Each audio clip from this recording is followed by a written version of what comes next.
اللہ جب کسی سے ناراض ہوتا ہے رزق نہیں چھینتا، آب و دانہ بند نہیں کرتا، سورج کو حکم نہیں کرتا کہ اس کے آنگن میں روشنی نہیں پھیلانی، چاند کو نہیں روکتا کہ تیری کرنیں اس کے ویڑے میں نہیں پڑنی چاہیے، بلکہ اللہ جب کسی سے ناراض ہوتا ہے سجدوں کی توفیق چھین لیتا ہے۔ سجدوں کی توفیق چھن گئی تو پھر سمجھو اللہ ناراض ہے، اللہ راضی نہیں ہے۔ اور اگر سجدوں کی توفیق نصیب ہو جائے، کسی نے واصف علی واصف مرحوم سے پوچھا تھا کہ کیسے ہمیں پتا چلے گا کہ ہماری نماز قبول ہو گئی ہے، تو انہوں نے کہا تھا ایک نماز کے بعد دوسری عطا ہو جائے تو سمجھ لو پہلی قبول ہو گئی ہے۔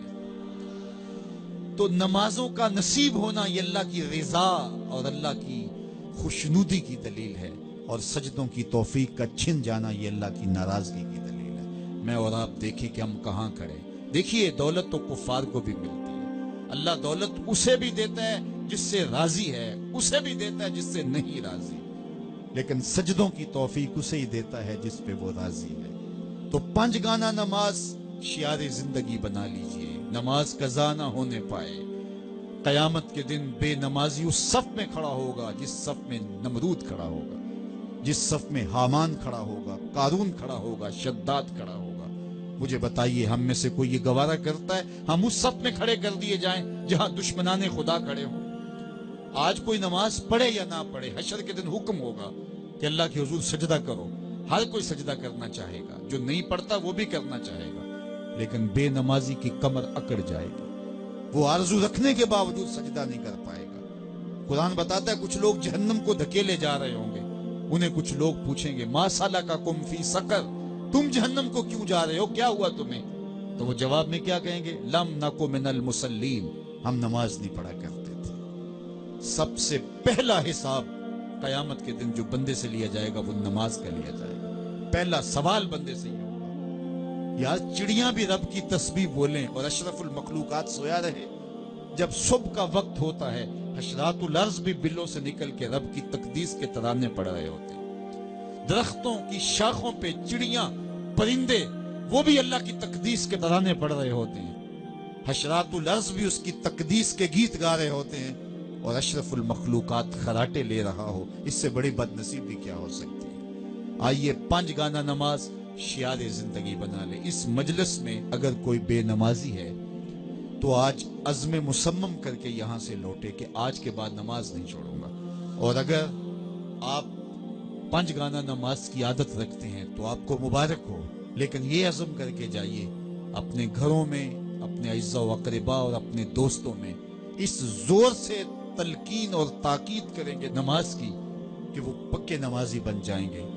بندہ بندگی سے سجتا ہے، زندگی آمد برائے بندگی، زندگی بے بندگی شرمندگی۔